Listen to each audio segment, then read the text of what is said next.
Welcome to this week's SV Lynx video.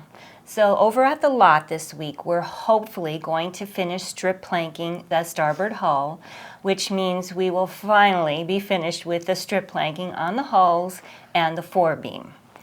After we come back from the lot, we're going to take some viewer questions from the last couple of weeks' videos. So let's get over to the lot and check out that strip planking. Boom. Ah!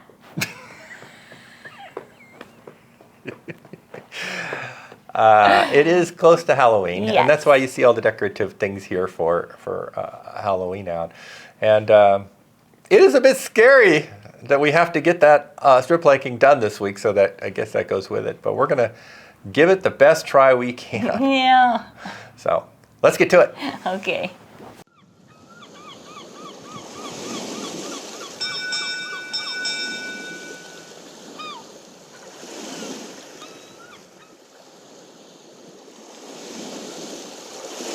It did rain on Saturday, but for like 2 hours and very light rain. So it was hardly worth getting this prepped up for what they were scheduling as a huge amount of rain. But as I just said to Brian, better safe than sorry, you know, at least if there had been big rain. And just a couple cities away, which isn't far here, it rained really hard. And so it was just spotty as to where it got hit, and we just didn't get hit much here. So we're going to put it all back up again. Now these tarps that we're putting up, we won't need for much longer, because once we get these two hulls done and start putting the bulkheads in, we're going to have to arrange a different kind of shade. So probably these tarps only got to go a couple more months here at the most.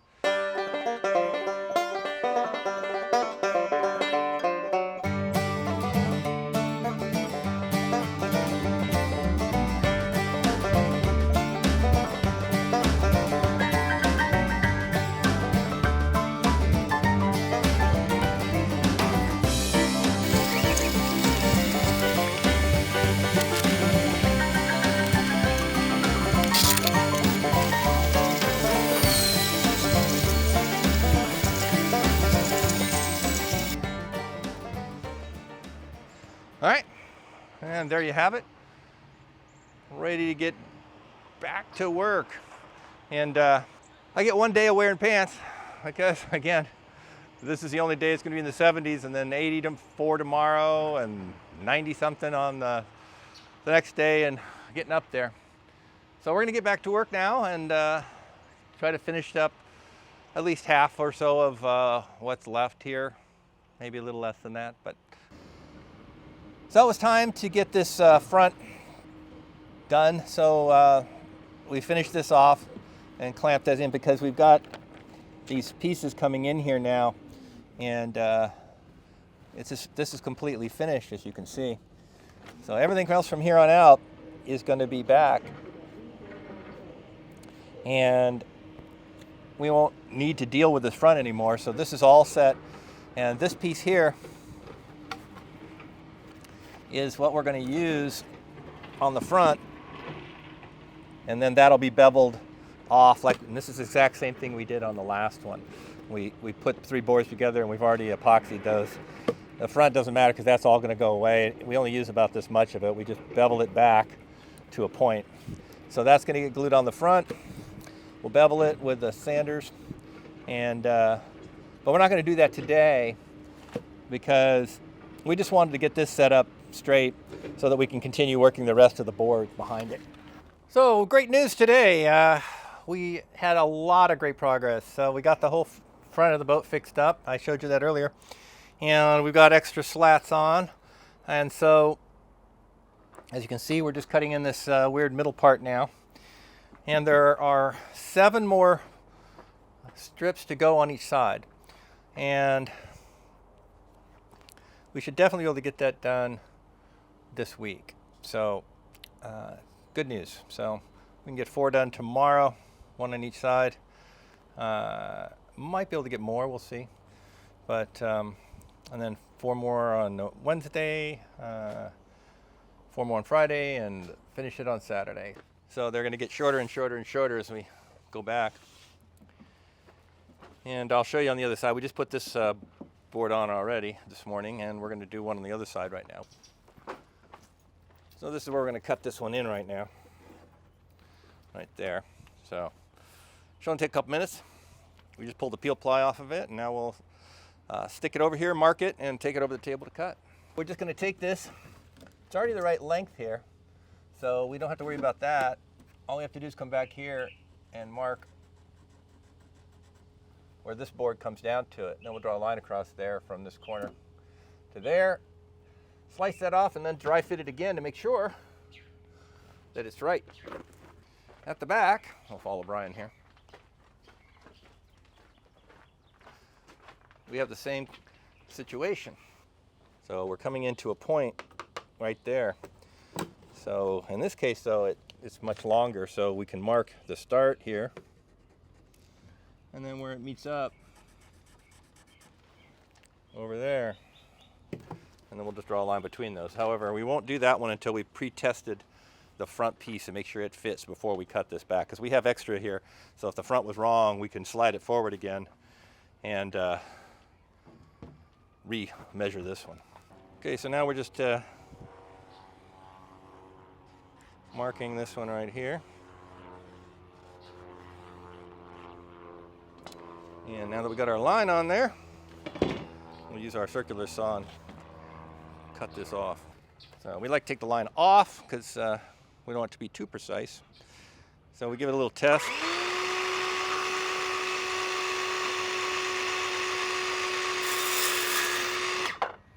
And that's just about perfect.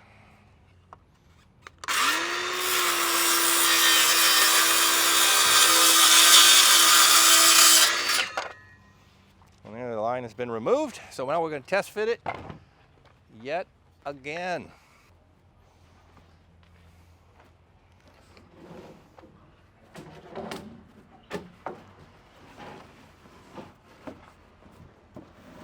Slide that in there. It makes a very nice fit in there, so that's perfect. So now what I'll do is come down in the middle here and we put a mark so we can line this back up again.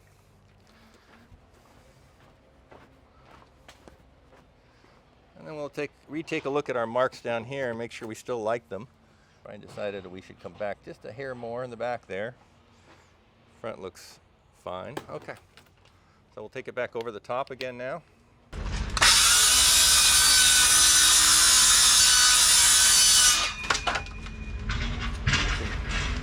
Now we'll see if this one fits in here.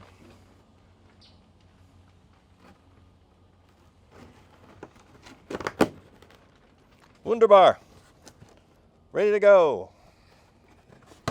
So now we're going to leave it in here and we're going to drill all the holes for the screws in place. Oh, I need me a clamp. To hold this because it's twisted right now, it won't stay by itself. All right. Now we got to come along and drill all the holes that we're going to use for these screws. We're running low on screws at this point. Well, actually we're low on washers, but that's okay because these are all epoxied, so we can pull from here and move them up. Since these are all done now, they don't actually need these screws in that. They're set up for days. So while Brian drills these, I'm going to start pulling screws and putting them in place.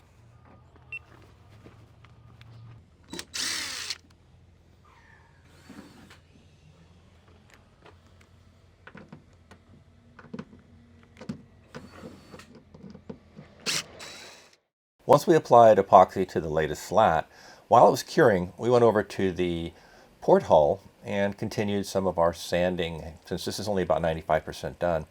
So we still have some sanding to do and probably a little bit, a few little patching spots on there. So I took the hand sander and sanded on this side while Brian worked on the other side with our flexi sander. And then of course we would swap and he would do this side some more with the flexi sander and I would do some work with the hand sander. So here's Brian working with the flexi sander on the other side. Notice a little bit of wobble to the hull, but that doesn't really matter. These are temporary stands, and they'll get replaced for the actual cradles that we built once we flip it over and start working on the inside of the hull. It's a momentous day in the building of SV Lynx. Today, we're going to finish strip planking the starboard hull, and that means we'll be completely done with strip planking because we've already done the port hull, the starboard hull will be finished, and we've already strip planked the forebeam. Today, when that last board goes on, done with strip planking. Can't wait.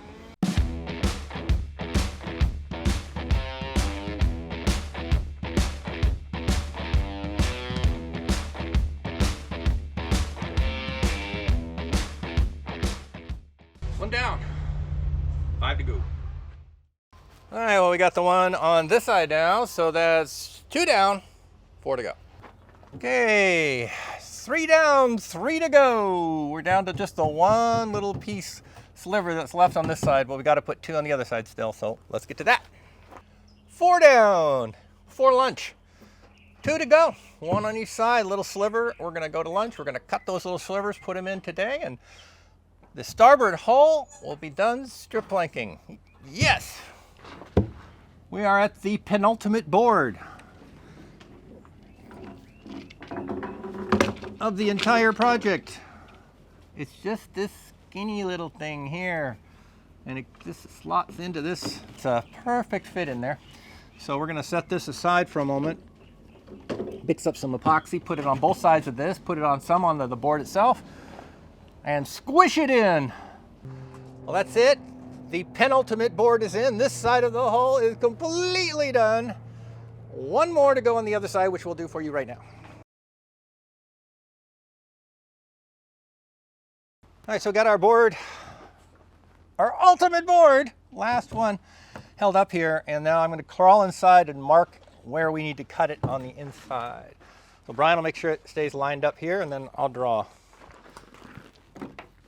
Can you reach this side? Yep.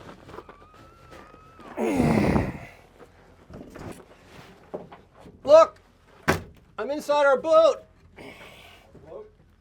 You going somewhere? You leaving for the Marquises? I don't have to say, these cabins are pretty small in here. The bilges. Oh, I'm in the bilge. I'm coming out. Maybe. Okay. All marked. So what we're seeing here is from what I marked from the inside. So we want to cut.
did it.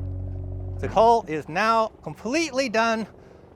We are finished strip planking on this boat forever. That's the last strip planking. Everything else is other work to be done. So we're so excited that we're done with strip planking. Now we're not done with the starboard hull. We've got a lot of work to go on it still, but no more strip planking. Well, as you can see, we did it. We finished all the strip planking this week. And that's the end of it. We don't have to strip plank any more hulls or the forebeam ever again. Of course, next week is going to be a scary week because we have to sand all that, and I'm sure that we'll be white as ghosts with all that dust by the time we're done. But that's a problem for next week. So that's it for the building portion, but Now, as we promised, here's some answers to questions from you guys. right, so let me take the first one here. Some glasses on so I can read. First viewer says, out of interest, is there a reason why you're not picking up the squeezed out epoxy from between the strips and using it on the next strip? Well, of course we're done now, but the reason that we weren't doing that is simply that epoxy sets up too fast. And we have 20 to 40 minutes before that stuff is unusable anymore, and it takes much longer than that to finish up that strip, prepare the next strip, cut it, put screw holes in it, get it all ready to go. It's pretty much a full hour process for each strip, and so there's no way to use that squeeze off. It just would never last long enough, so that's why. Yeah. Okay, and our next question, I was wondering if you have had any further thoughts on the tender motor, settling for gas or seeing if a better electric one comes available. And then they said, don't know if you saw this week's episode of Gone with the Winds. They're getting an electric jet tender, and that looked quite impressive. And he says, I think you're able to buy the jet separately, not sure of the price though. Well, we have contacted that company, so we do know the price. And it's about $15,000 for the motor and the proprietary batteries, and that is right out of our budget. Yeah, that's about almost 4 to 5 times what we would need to spend on, for example, on a gas outboard. So it's just so expensive to get that. But that's not the only reason that we didn't want to go with that, because it's a fine motor. If I ignore that we can't afford it, it's going to be great for the winds. I think they'll have a wonderful time with that. But for our needs, we have a problem with that, which is that since we're going all the way around the world and we plan to go to many different kinds of places, and one of those places are beaches that have some surf, and even if it's fairly calm when you go in, you don't know that the surface is going to come up a little bit. And so whenever we're going to do a beach entry and exit with our tender, we don't want a heavy tender that has things in it that can't be put in salt water, because your tender can get flipped over even in 1 to 1.5 foot surf.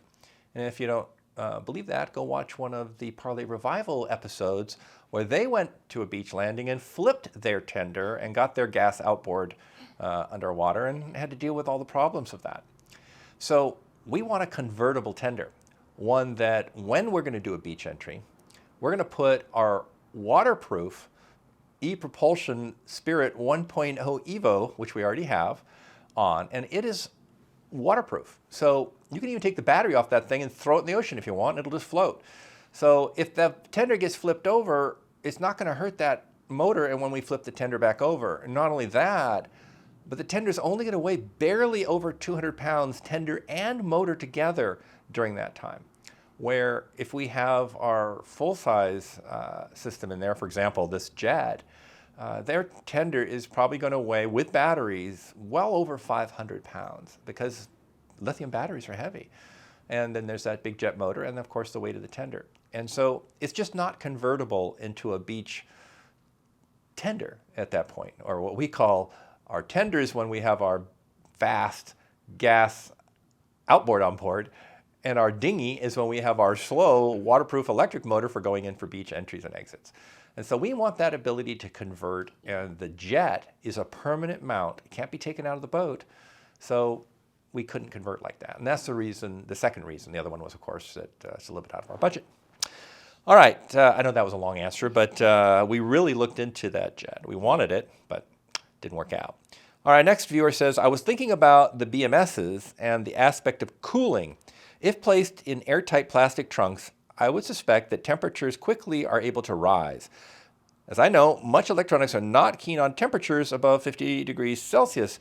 Could that explain the fail of the old BMSs, especially if you also place the trunks in a shipping container in the sun where temperatures quickly can be suffocating? Okay, you're absolutely right about many of the things you just said. And I took that into account when I designed the batteries. For one thing, these plastic, as you're calling them, trunks, these cases that we put them in have a heat sink, a big one, placed on them to be able to slough off heat through that heat sink. And there's an active cooling system inside that circulates the air over that so that the heat sink can dissipate that heat even better. So we already took into account the fact that these are inside of a case and have a method for them to get rid of heat. The second thing is we have a temperature system on them that tells us the temperature inside those batteries, and they have never gotten very warm, even inside the shipping container. They're just not, the cooling active and passive is working just fine. The third thing is that the BMSs didn't really fail. The batteries are fine. We disconnected them, connected them straight to an inverter, and they performed perfectly. It was only when we hooked them up to the Victron system that they would report a short, and that ended up causing a problem with the BMS and the battery. Now, we've actually discovered something new this week, and when we're working on them, the BMSs are fine in those batteries. We had some fuses put into every single line on the charging system inside, and a couple of those fuses had blown, and that was what was causing the BMS to no longer activate. So, fact is, the BMSs were fine, and the fuses we put in did their job, and when there was a short and sending the wrong amount of power into that battery, they just blew the fuse. So everything about the batteries is perfect. We have had no issue with them. They're working great. Now, having found out that those old BMSs were still working, you go, well, then you need to replace them. Well, remember that we needed to replace them anyway because we found that we needed a more amperage BMS. Yeah, exactly. So we had to replace them anyway. So that was fine. Meanwhile, we did discover where the short was in the Victron equipment. It was in the shunt, because when we cut the shunt out of the system, everything performed fine. In fact, the batteries are at the lot, working this week, and we used them while we were working on the boat, and everything's back to normal and working. We just have to send the shunt into Victron to get it under warranty replacement. So I hope that answers that question. Okay, our next comment is, I don't know about your build schedule, but I would be afraid that electronics and even batteries bought now would be outdated, by the time the boat is ready to launch. Well, for us, new battery development is really a slow process out there in the world. And it could be years before solid-state batteries come out and would be affordable enough for consumers to purchase.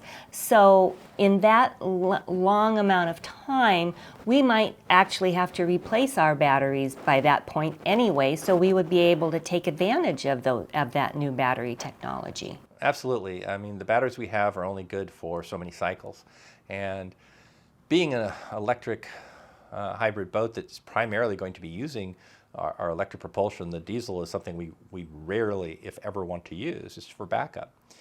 So we're using electric, and that means we're going to be draining those batteries possibly more than once per day. And so even though there's thousands of cycles available, say 4,000, we could go through that in so many years, and so those batteries are going to need to be replaced. And hopefully by the time we do need to replace them, some new technology like solid state will be a little bit more affordable, because even when it comes out in, say, Toyota's new car in 2028, they're not going to be available to the consumer at any kind of reasonable price yet. So anyway, that's this answer to that question. So the next one we have is, would you save time by sanding what is dried and using extra epoxy to fill the gaps? That's exactly what we did on the port canoe, is that we scraped off the excess and then we used new epoxy to fill the gaps and such. The problem we found with doing that was how many rounds we went of applying and sanding and applying and sanding and applying and sanding. And so what we decided this time was to try something new, so on the second hull, and leave some squeeze out so that when it cured and it didn't shrink into the cracks. And so when we sand it off, it comes flush and we don't have to apply as much epoxy later. We'll find out if that was a good idea or not next week when we start sanding this thing. Because I tell you right now, there's going to be a lot more sanding necessary on this one to get all that squeeze out off. On the other hand, I'm hoping that there's a whole lot less applying more epoxy and sanding that down. So we'll see. We'll find out. Yeah, we'll see. But it'll work either way. So it's all a question of which one was more work, not whether they will work or not. Okay, our next comment is, I've seen guys using a strip of flexible cedar and screw all the unsupported and lippy straps between bulkheads from top to bottom vertically as they go. Then remove it and fill holes after, just as you have done with the block. Well, we are familiar with that technique as used by Escapade, as you can see in this picture. But we used the clamps and blocks, and that worked out fine for us, and now we are pretty much done. Yeah, so although that technique would have worked, the one we did worked fine for us, so we just stuck with it. Yep. Okay, our next viewer says, adding 2 more feet to the sugar scoop can also give you more water line. Sailing Parlay Revival did that on a heavy lagoon, which still sails like a tank, but that added waterline helped them big time with another knot of speed. Well, you're absolutely right about adding waterline and how that will help your boat. In fact, we did that because remember that we based the 1520 off the 1490. And so the Solitaire 1490, now we designed the Solitaire 1520. And if you'll notice those numbers, my number is slightly larger because that has to do with the length of the boat, 1490 millimeters versus 1520. And so we did extend the sugar scoop. And in fact, when I first designed it, I extended the sugar scoop even a bit further, trying to get more waterline. The problem with that is that without redesigning the entire hull, which we didn't want to do all the engineering again for that. So we kept the hull as it was and just started to extend it. And because, and here I'll show you this picture, as you extend the line of the hull, eventually it comes out of the water. And we don't want our hull out of the water. It's going to cause more slapping and not really add to our waterline length if it's not in the water really that much. So in the end, we spoke with the engineers at Schionning and we lengthened it as much as we could and still keep the entire hull sitting in the water. Okay, and our last comment is, I didn't think the hull forms were interchangeable left to right. Well, the hulls do have a left and right, but the canoes, which is what we're actually working on right now, are symmetrical. Right, so they're the lower part that's mostly down in the water. And Schionning designed them symmetrical on purpose because they're always trying to make their kits less expensive to build. And we appreciate that. And so by designing the canoe portion to be symmetrical, they didn't have to cut 2 separate sets of forms to build the canoe, saving us a little bit of money. But once we attach the upper portions of the hulls, those do come in the left and right pieces. And so they will be not symmetrical anymore. They're more like a mirror image of each other at that point. All right, well, thank you for all these questions and comments. And if you, even the ones that we didn't go over in here, we really appreciate all the comments you guys have made. It is a joy to read them, even critical ones. Makes me think. So keep posting those comments because we do read them all, try to reply to them all, and appreciate all the time you take and the thoughts and the suggestions and ways you're trying to help us. So even if we don't take your suggestion, we appreciate the fact that you're trying to help, and that's great. So thank you so much. And while we're thanking people, thank to our patrons. We appreciate them very much. And of course, all of the viewers who watch of our videos. And don't forget to like and subscribe and click on the bell icon to be notified of our next video. Right, which is going to be a lot of sanding. And we're going to spend the entire week in bunny suits, and oh, it's going to be miserable. Fortunately, I hear the weather reports are that the temperatures are going to be a little lower, so being inside those suits isn't going to be too bad. And the last thing I want to mention is that we do have a patron-only video again this week, which is going to go over some changes we've had made to the layout in part of the galley. So if you're one of our special crew or above patrons, then you'll get to watch that video. So we'll see you next week. Bye.